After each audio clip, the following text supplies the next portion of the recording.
তো নমস্কাৰ বন্ধুসকল, মোৰ ইউটিউব চেনেলত আপোনালোক স্বাগতম জনাইছোঁ। কাৰণ মোৰ এটা বহুত দুখৰ কথা হৈছে, মানে বিৰাট বেয়া লাগি আছে মোৰ এতিয়া বৰ্তমান। মোৰ ইউটিউব চেনেলটো কোনোবাই হেক কৰিছে। তো চেনেলটো ৰাতিপুৱা ভাগৰ পৰা মই চাই আছোঁ যে মোৰ ফলোৱাৰ্ছ একদম বাঢ়ি যাই আছে একদম। এনেকৈ বাঢ়িব নালাগে, ফলোৱাৰ্ছটো কেনেকৈ বাঢ়িছে মই গম নাপাওঁ। আৰু মই ইউটিউবৰ ক্ষেত্ৰত ইমান বেছি নাজানো। মোৰ আহিব বেছি দিন হোৱা নাই, খুব বেছি 8 মাহ 9 মাহ হ'ল ইউটিউব জগতত। মোৰ যোনটো জেপি ব্লগৰসকলে জানেই, ছাবস্ক্ৰাইবাৰখিনি জানেই, গোটেইখিনি পায়ে আছে, গোটেইখিনি সেই আপডেট বা পাই আছে সদায়। আৰু আজি ৰাতিপুৱাৰ পৰা মোৰ ইউটিউবটো মোৰ ছাবস্ক্ৰাইবাৰ মোৰ প্ৰথমে 2টা বাঢ়িলে। 2টা বাঢ়াৰ পিছত মই গম নাপাওঁ কেনেকৈ যে ছাবস্ক্ৰাইবাৰ বাঢ়ি আছে, ইমান বাঢ়ি মানে 7,000মান হৈ গ'ল ছাবস্ক্ৰাইবাৰ। 7,000ৰ পিছত ষ্টপ হৈ গ'ল। মই আচৰিত হৈ গৈছোঁ, ইমান ছাবস্ক্ৰাইবাৰ লগে লগে। কাৰণটো কি? মইতো একো ভিডিঅ' ডালাও নাই, একো কৰা নাই। আগতে যি আছিল সেই ভিডিঅ' মই বনাব পৰা নাছিলোঁ। মোৰ এক্সাম চলি আছে, সেইকাৰণে মই ভিডিঅ' বনাব পৰা নাছিলোঁ।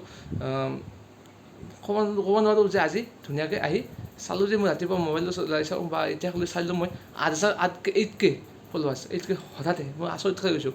তো মই চেনেলটো বহুতো সুধিলোঁ, দাদা বাইদেউসকলক সুধিলোঁ বা ইউটিউবৰ লগত জড়িত থকা মানুহ সুধিলোঁ।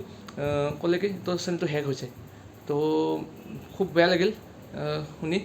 তো এতিয়া কি হ'ব মোৰ লগত, কি কৰিম বা আপোনালোকে কওক, কেনেকৈ কি কৰিলে বা ইউটিউবটো হেক হোৱাৰ পৰা বাচিব পাৰিম, মানে কেনেকৈ কি ষ্টেপ ল'ব লাগিব। কিন্তু হেক হৈছে বুলি কৈছে বহুতে, হেক হৈছে চেনেলটো। নতুন চেনেল বনাব পাৰোঁ এটা কম দিনতে, যদি এইটো চেনেল মনিটাইজ হ'ব নাই নহ'লে। তো চাওক কি কৰিব পাৰোঁ গাইজ। তো আপোনালোকৰ সহায় সহযোগিতা সদায় লাগিব। আৰু বিৰাট বেয়া লাগি আছে এতিয়া মনটো, কেনেকৈ কি হ'ল ফলোৱাৰ্ছ। আৰু এতিয়া ফলোৱাৰ্ছ কিন্তু কমি আছে।